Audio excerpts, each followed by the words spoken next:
Departemen Pelayanan Anak-anak Uni Indonesia Kawasan Barat mempersembahkan.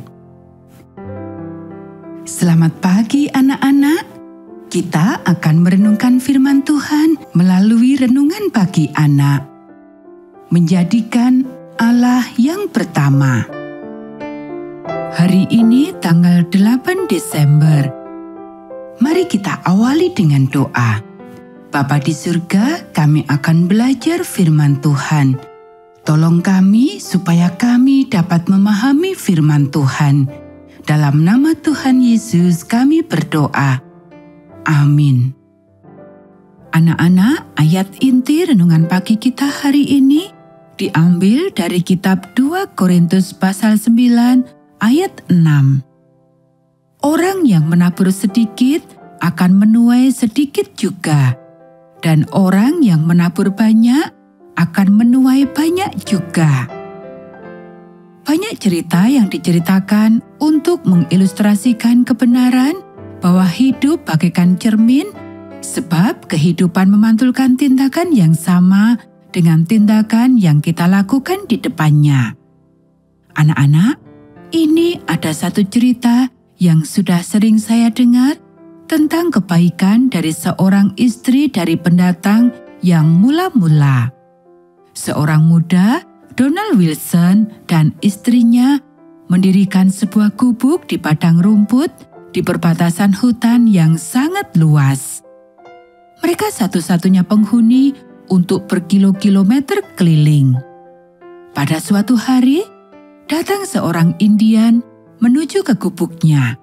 Dan dia kelihatan lelah, dan ketika dia semakin dekat, sang istri yang muda ini tahu dari wajah orang Indian ini bahwa dia sedang sakit dan kehausan.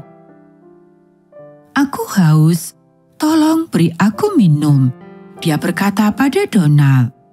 Tapi Donald menjawab dengan kasar, "Pergi sana, aku tidak akan memberikan apa-apa pada orang Indian."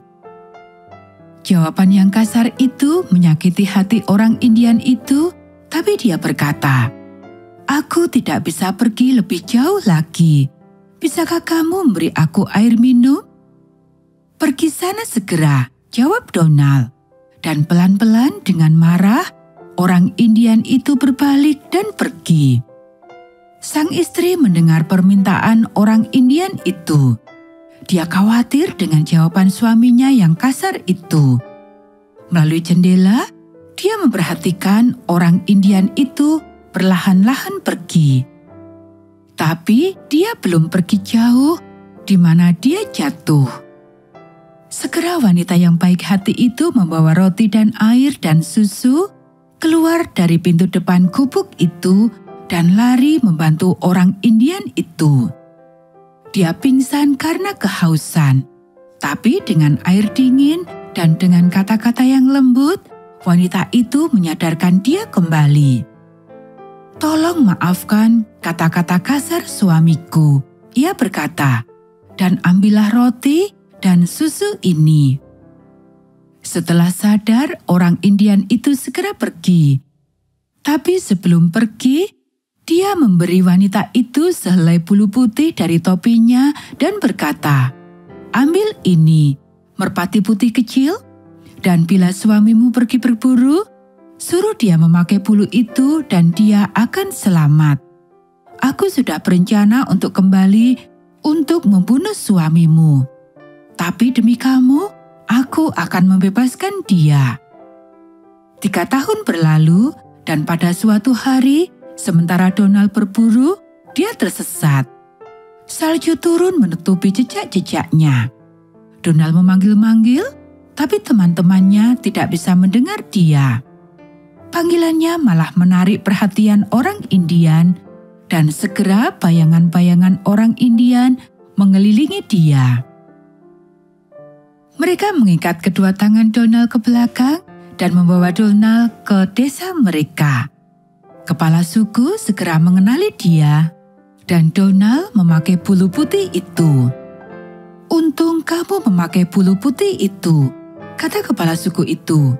"Kalau tidak, kamu akan dibunuh malam ini." Tapi istrimu baik hati padaku, dan demi dia, aku akan berbaik hati padamu."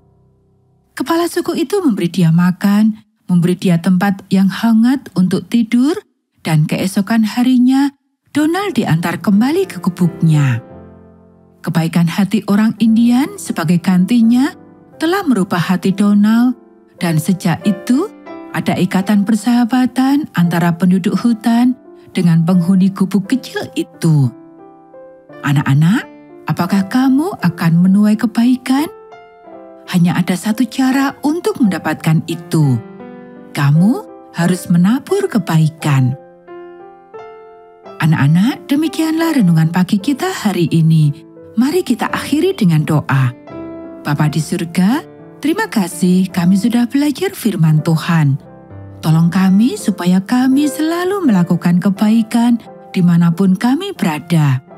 Kiranya Tuhan memberkati kami hari ini saat kami belajar, bermain, dan membantu orang tua. Dalam nama Tuhan Yesus kami berdoa. Amin.